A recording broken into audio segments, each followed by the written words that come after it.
माधव, जरा इन खाली बर्तनों की तरफ भी अपनी नजर डालिए। आखिर कब तक हम सिर्फ उम्मीदों के सहारे जिंदा रहेंगे? पूरे गांव में हमारी ही ऐसी बदकिस्मत चौखट है जहां महीने के 15 दिन चूल्हा सिर्फ राख उगलने के लिए जलता है। पड़ोस की स्त्रियां नए कपड़ों और गहनों की बातें करती हैं और मैं यहाँ सिर्फ 2 वक्त की रोटी के लिए तरसती रहती हूँ। भाग्यवान, तुम जानती हो कि मैं मेहनत करने में कोई कसर नहीं छोड़ता। सुबह सूरज निकलने से पहले जंगल जाता हूँ और शाम ढले भारी बोझ उठाकर लौटता हूँ। लकड़ी काटना ही मेरा पुरखों का हुनर है और इसी से हमारा गुजारा चलता है। वक्त बुरा है, मैं मानता हूँ, पर मेहनत का फल कभी ना कभी तो मिलता ही है। तुम चिंता मत करो, मैं आज जंगल के उस हिस्से में जाऊंगा जहाँ की लकड़ियाँ शहर के बाजार में ऊंचे दामों पर बिकती हैं। बस तुम थोड़ा धैर्य रखो, भगवान सब ठीक कर देगा।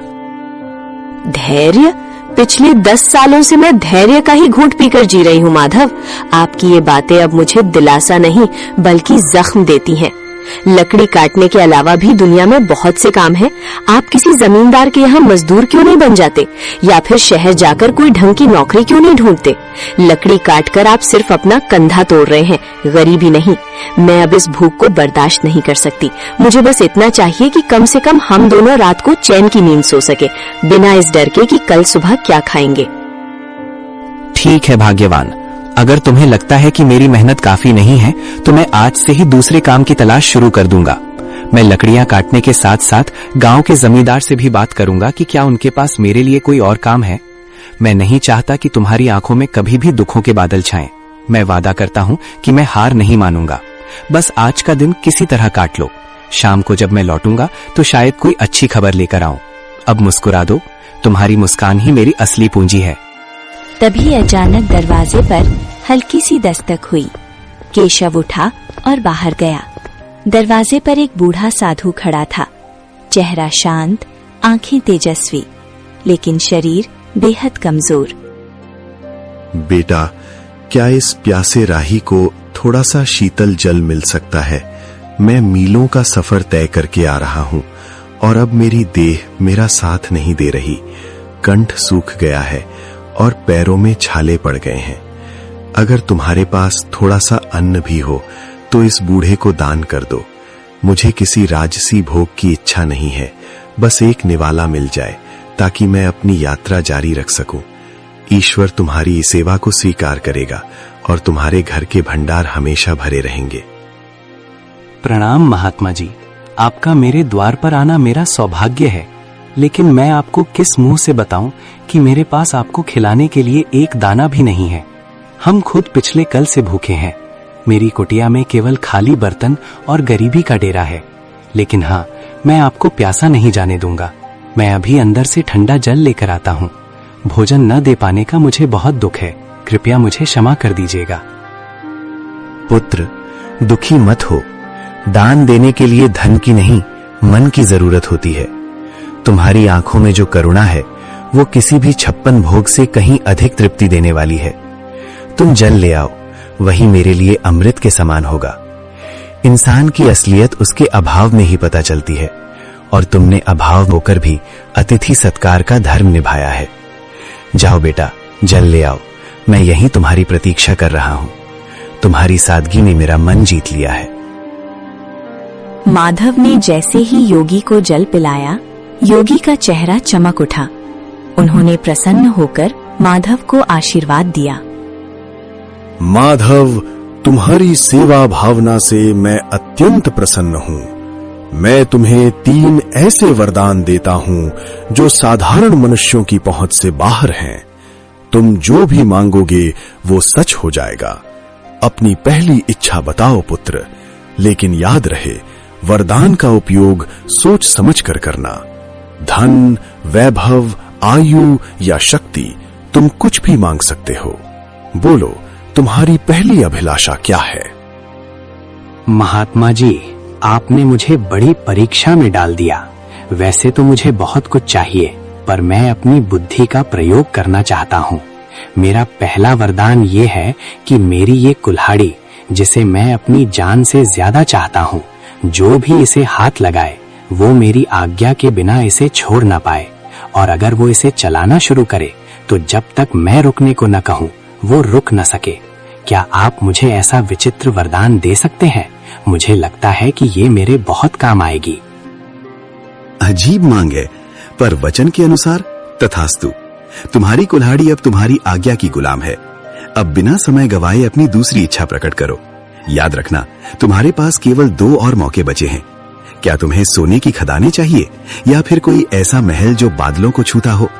संसार की हर सुख सुविधा तुम्हारे कदमों में हो सकती है। बस एक बार अपने मन की बात कहो और चमत्कार देखो। महाराज, दूसरी इच्छा के लिए मैं इस लकड़ी की कुर्सी को चुनता हूँ।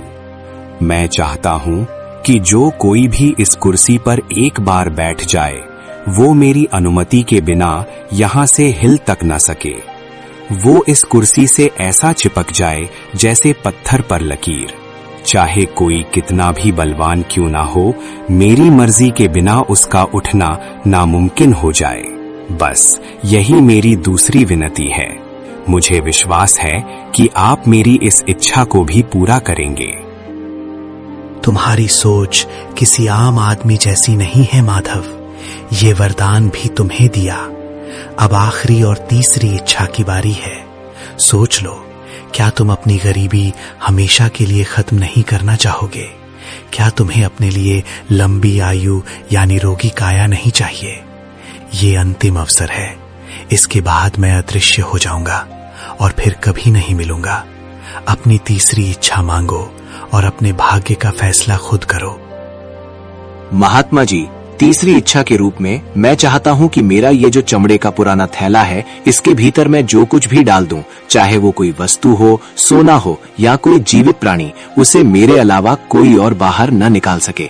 वो उस थैले की गहराई में तब तक कैद रहे जब तक मैं खुद उसे आजाद न करूं। यही मेरी अंतिम मांग है। तुम्हारी सोच किसी आम आदमी जैसी नहीं है माधव। विचित्र मांगे हैं, पर वचन के अनुसार तथास्तु। तुम्हारी तीनों मांगे पूरी हुई। याद रखना, वरदान तभी काम आते हैं जब उनका उपयोग सही समय पर हो।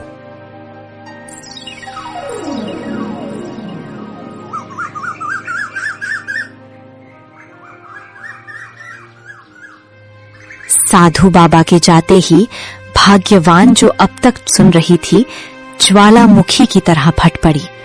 उसे लगा कि माधव ने अपनी मूर्खता से सुनहरे भविष्य की बलि दे दी है।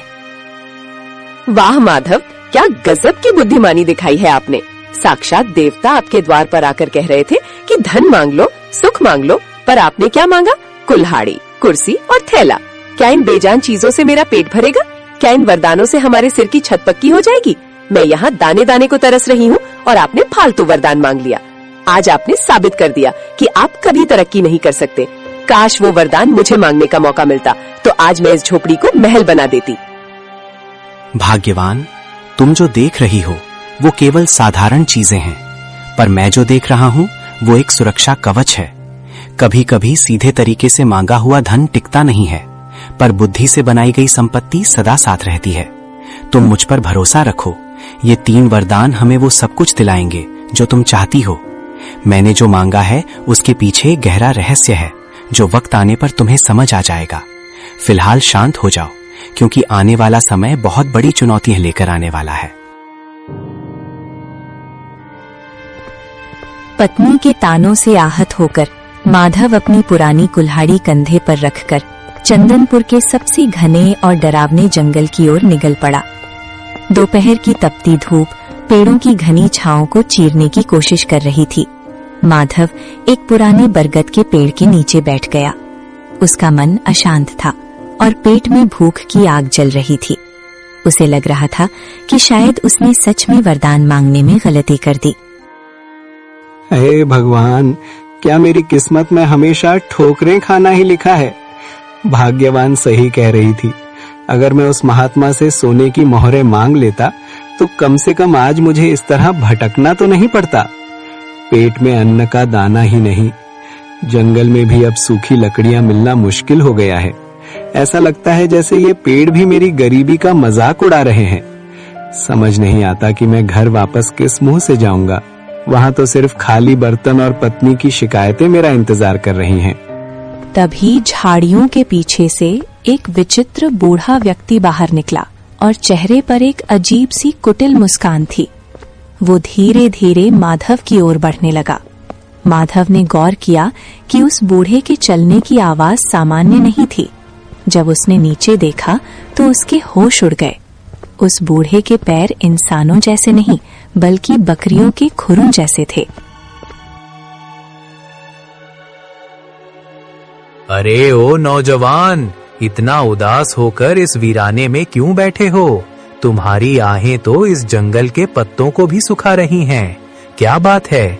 क्या तुम्हारी पत्नी ने तुम्हें घर से निकाल दिया है या फिर ये गरीबी का भूत तुम्हारा पीछा नहीं छोड़ रहा?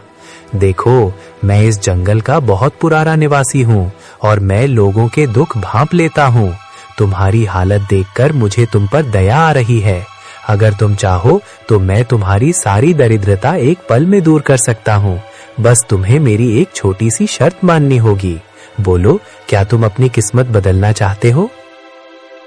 प्रणाम महानुभाव, आप अचानक इस घने जंगल में कहां से आ गए और आपको कैसे पता चला कि मैं अपनी पत्नी से परेशान होकर यहाँ बैठा हूँ? आपकी बातें सुनकर मुझे थोड़ा अजीब लग रहा है। और ये आपके पैर, आप कोई साधारण मनुष्य तो नहीं लगते। कहीं आप वही मायावी राक्षस तो नहीं जिसकी कहानियां हमारे बुजुर्ग सुनाया करते थे, जो लोगों को लालच देकर उनका सब कुछ छीन लेता है?